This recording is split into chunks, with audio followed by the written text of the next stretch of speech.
സേവനപാതയിൽ പുതിയ ചുവടുവയ്പുമായി സേവാഭാരതി. മലപ്പുറം ജില്ലയിൽ സേവാഭാരതിക്ക് ഇനി പുതിയ ഓഫീസ്. ലഹരിക്കെതിരെ പോരാട്ടം ശക്തമാക്കുന്നതിന്റെ ഭാഗമായി ഡി അഡിക്ഷൻ കൗൺസിലിംഗ് സെന്ററും മഞ്ചേരിയിൽ തുടങ്ങി. മാനവസേവ, മാധവസേവ ലക്ഷ്യമാക്കി പ്രവർത്തിക്കുന്ന സേവാഭാരതി സേവനമുഖത്ത് പുതിയ അധ്യായങ്ങൾ രചിക്കുന്നു. സേവാഭാരതിക്ക് മഞ്ചേരി മേലാക്കത്ത് പുതിയ ഓഫീസ്.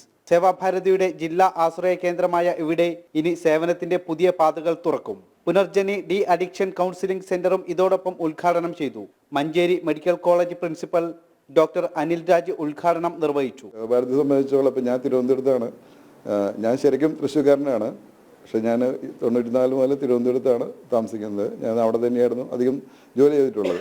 അപ്പോൾ അവിടെ നമ്മൾ നേരത്തെ കാണാറുണ്ട്, അവിടെ ഈ രോഗികൾക്കും കുട്ടികൾക്കും ഭക്ഷണം കൊടുക്കുന്നത്. അത് പണ്ട് കാലത്ത് തുടങ്ങിയിട്ടുള്ളതാണ്. അത് നന്നായി ചെയ്യണ ഒരു കാര്യം തന്നെയാണ്. നമുക്കത് എല്ലാവർക്കും വളരെ അപ്രീഷിയേഷനുള്ള ഒരു കാര്യം തന്നെയാണ്. അപ്പോൾ അതുപോലെ തന്നെ ഇതുപോലത്തുള്ള കൂട്ടായ്മകളും ഇങ്ങനെയുള്ള കാര്യങ്ങൾ ഇപ്പോൾ ആശ്രയം പേരിൽ തന്നെയുള്ള ഇതുകൊണ്ട് ആശ്രയ കേന്ദ്രം എന്ന് പറയുന്നുണ്ടെങ്കിൽ എല്ലാവർക്കും അതുകൊണ്ട് ഇപ്പം അതിൽ നമ്മളാരും മാറ്റിയെടുത്തുന്ന കാര്യമില്ല. നമ്മളെ അടുത്ത് വരണ എല്ലാവർക്കും ഒരു കൊടുക്കാനുള്ള ഒരു സന്മനസ് കാണിക്കണം.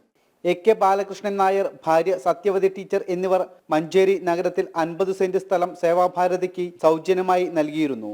കോടികൾ വിലമതിക്കുന്ന സ്ഥലമാണ് സൗജന്യമായി നൽകിയത്. ഈ സ്ഥലത്തുള്ള കെട്ടിടത്തിലാണ് സേവാഭാരതിയുടെ ആശ്രയ കേന്ദ്രവും പുനർജനി ഡി അഡിക്ഷൻ കൗൺസിലിംഗ് സെന്ററും. ചടങ്ങിൽ രാഷ്ട്രീയ സ്വയം സേവക സംഘം ഉത്തര കേരളം പ്രാന്ത സേവാ പ്രമുഖ് MC വത്സൻ മുഖ്യ പ്രഭാഷണം നടത്തി. ജനം, മലപ്പുറം.